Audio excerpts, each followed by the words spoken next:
Hello Scorpio friends, I'm Annie Botticelli and welcome to my Scorpio July 2024 Astrology Horoscope Forecast. This is for you if Scorpio is your sun sign, your moon sign, your rising sign, or any other Scorpio placement that you're listening for. What we're going to talk about here is part of your astrological picture. And if you have a very late degree Scorpio placement, so like birthdays around November 15th through the rest of the sign, or Scorpio placements around 23 degrees through the rest of the sign, then I suggest you additionally listen to my Sagittarius report, as you Scorpitarius friends will benefit from both readings.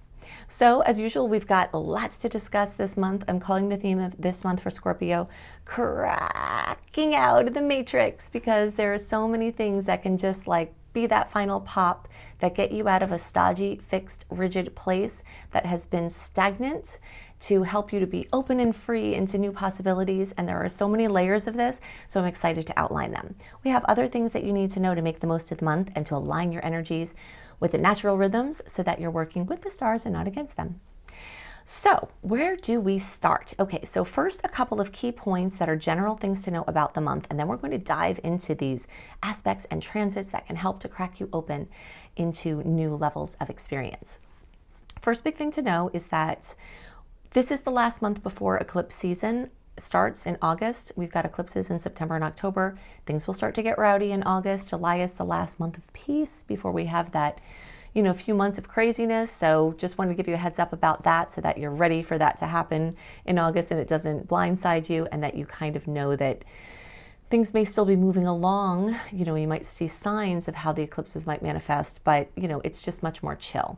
The second thing to know is that this is a hybrid month in multiple senses. The first is that the first half of the month through around July 17th is everything pushing forward. This is the time where you're the spider and you go out and weave your webs everywhere. This is the time when you're on the shore and you're sending all your messages in a bottle and your boats out to sea because the tides are going out. So anything you do in the first half can travel far and wide, much more so than at some other times in the astrological calendar, because the personal planets are all moving forward. And so that makes a big difference. That first half of the month is also better for making big plans, scheduling, making big decisions, making huge launches of things that you want to be in effect for a long time, making, like big moves, big job shifts, signing contracts, all of that kind of thing has much better energy up until, mid-month, because then we slide into the retrograde. And once we slide into retrograde in the second half of the month, the second half of the year, it's going to be pretty retrograde. We're only going to have one pop out, from it, because we also will have a Mars retrograde later in the year, which is one of your rulers, which is going to be very relevant. So the message here is take full advantage of this time to get big projects done. If you have to light a fire under your butt, you will have the motivation this month to do it, or you're more likely to because of the way the aspects are. So definitely follow it, because then you can kind of just move into retrograde mode, which is the sit in the web and wait for things to come to you and then strike, or the sitting on the shore and letting the tide bring in what it wants to bring to you rather than trying to push or conjure. So that's how you manage that shift that will happen mid-month. Okay, so I'm going to give you a bunch of dates. I want to talk about the new moon, the full moon, and a series of aspects that can just crack you open. We've got the new moon and the full moon this month are in signs that resonate with yours, so that's exciting, and that is part of this process. There is a succession of sweet aspects that can really get you out of the funk. So let's just go in date order. July 2nd and the days around July 2nd, I'd say 5 days in either direction. So the end of June into around July 7th, the closer to the 2nd, the more intense this one is a beautiful aspect with Venus and Saturn. Now, if you're a person that likes the visuals, I am going to pop those in at the end. So I'll tell you when the point is for those of you who don't want the visuals to sign off, and then when I'm going to pop them in so that you can see what I'm talking about here if the visual helps you. So Venus rules love and beauty and money, and it rules, nurturance and sustenance and self-esteem.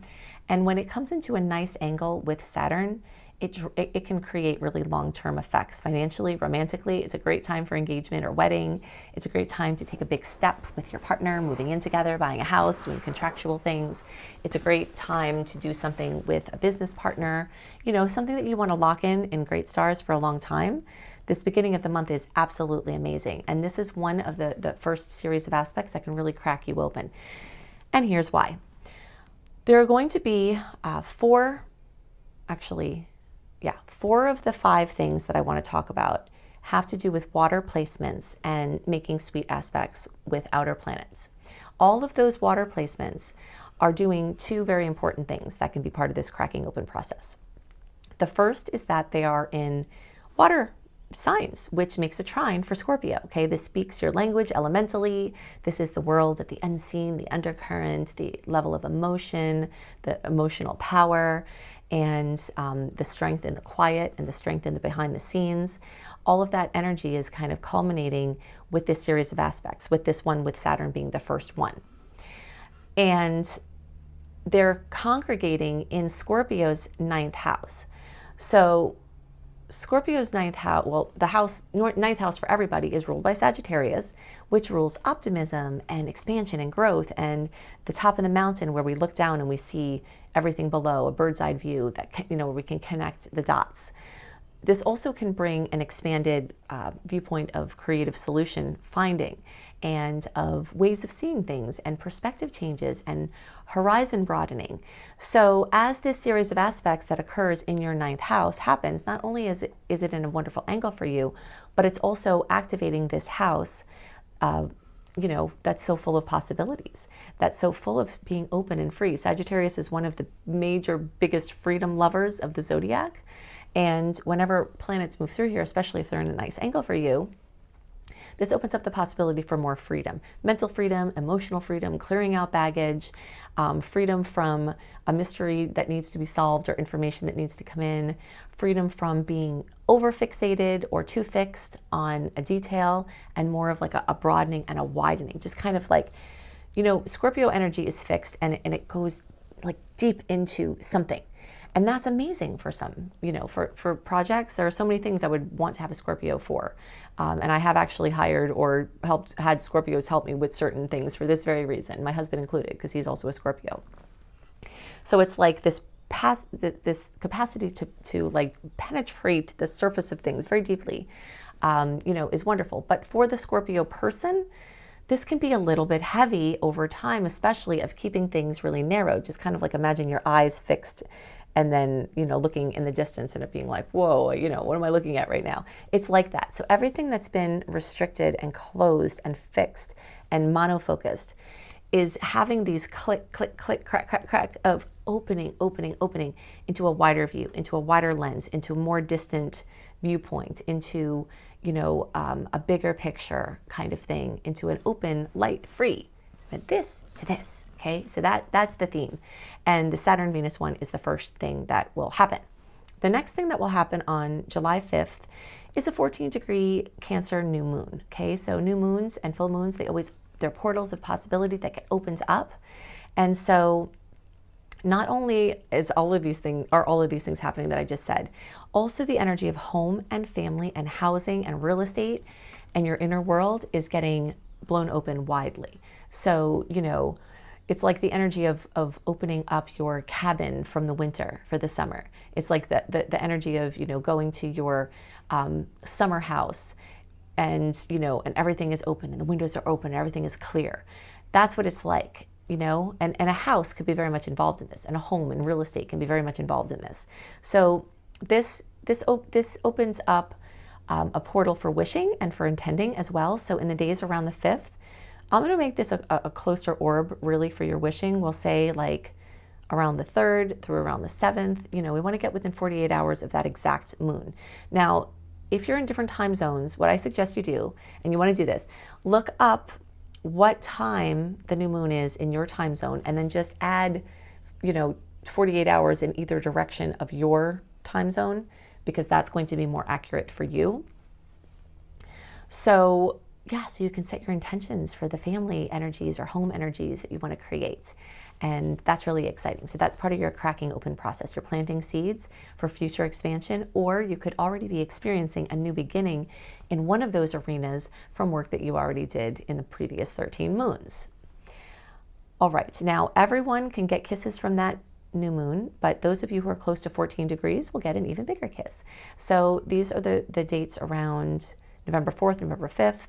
We'll give a 5-day orb. So, you know, like Halloween through, so that's October 31st, through like November 9th, and the closer to around the 4th and 5th, you get a bigger kiss. But if you're not in there, don't say, what about me? What's for me? This whole report is for you.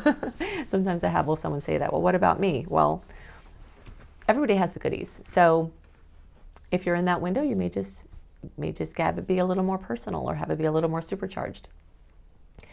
Okay, so the next crack click that comes up to open you up into this wonderful new way is in the days around the 8th of July, where Venus will get together with the planet Uranus in a configuration that can bring opportunities that come out of the blue.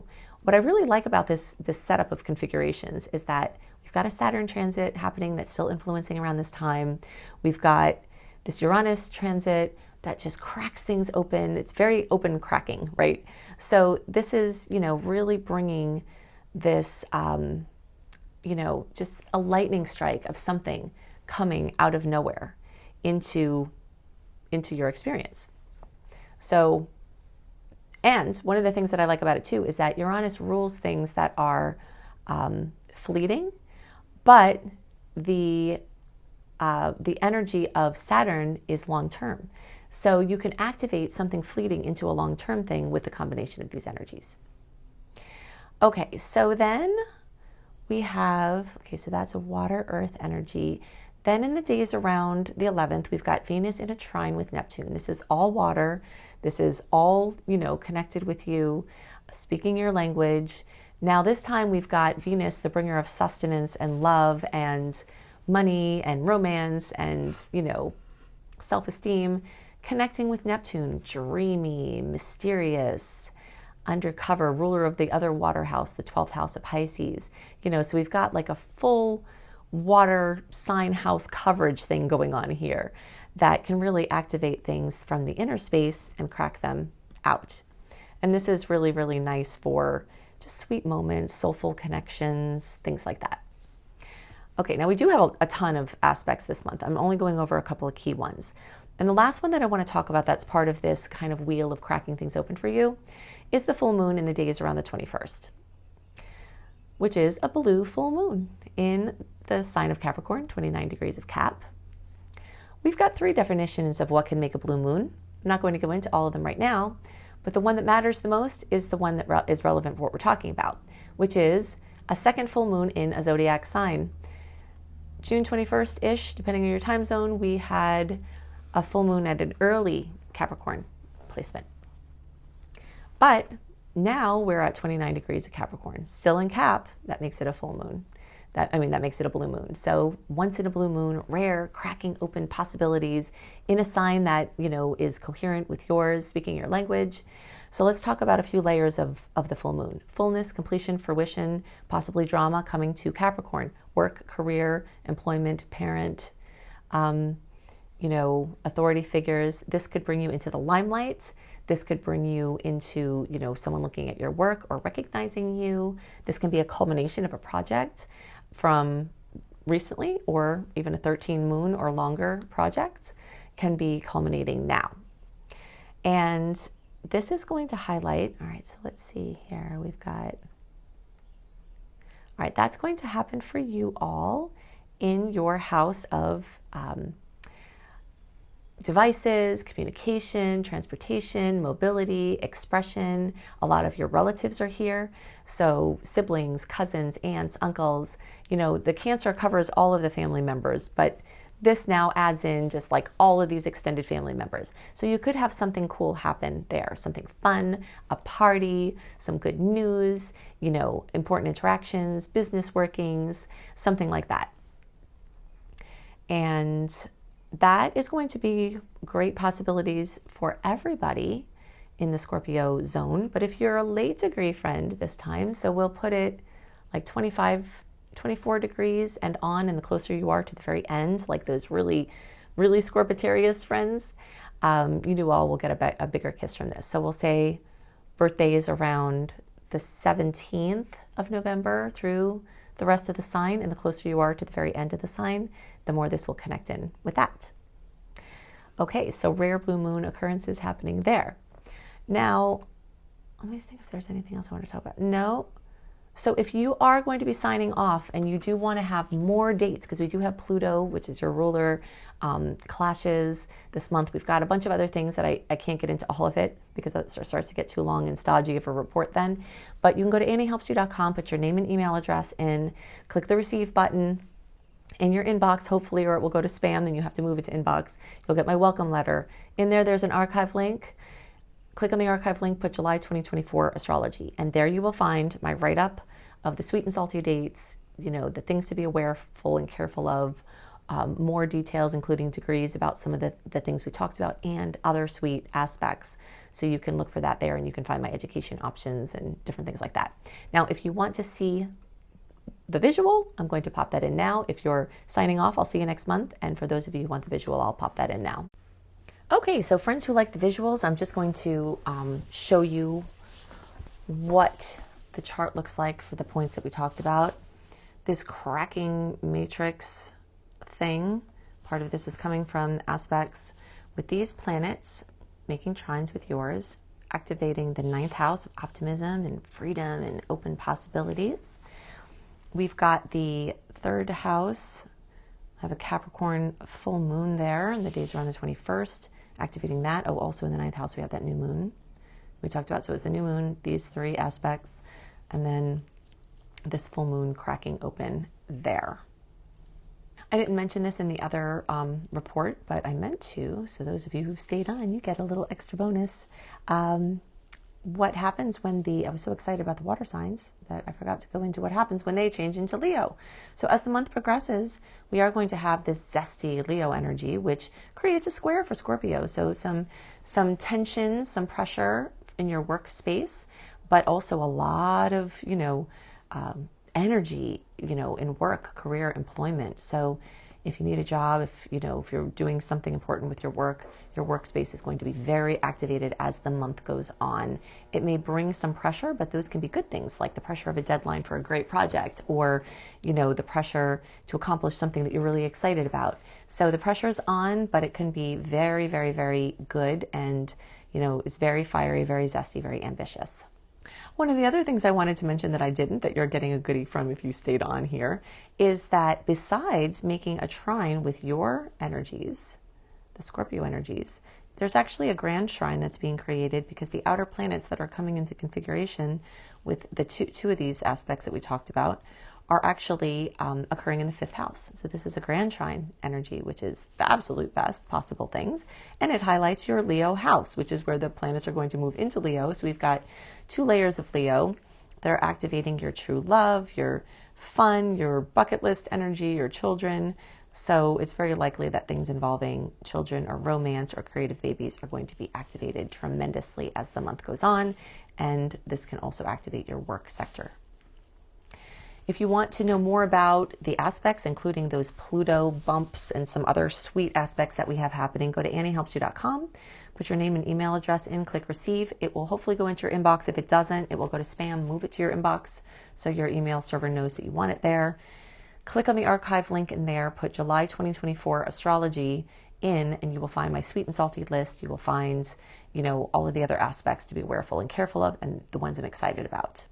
If you want to learn astrology and you resonate with how I teach, on that same page, anniehelpsyou.com, you can see my courses. You can click up level and see the astrology basics and beyond, and my Becoming a Professional Astrologer Mastery Certification course. If you want to go from any stage you're at to doing astrology professionally, I'm definitely your girl. I've been an entrepreneur, a successful one, for 25 years, and I've been an online practitioner successfully for 17 years, and I've been an astrologer for over 20 years, so I bring all of my skills there to help you learn. And if you just want to learn for yourself, then that will work too. So you can go to anniehelpsyou.com, click on up level, check it out. I hope you have a wonderful month, and I'll see you next month. Bye.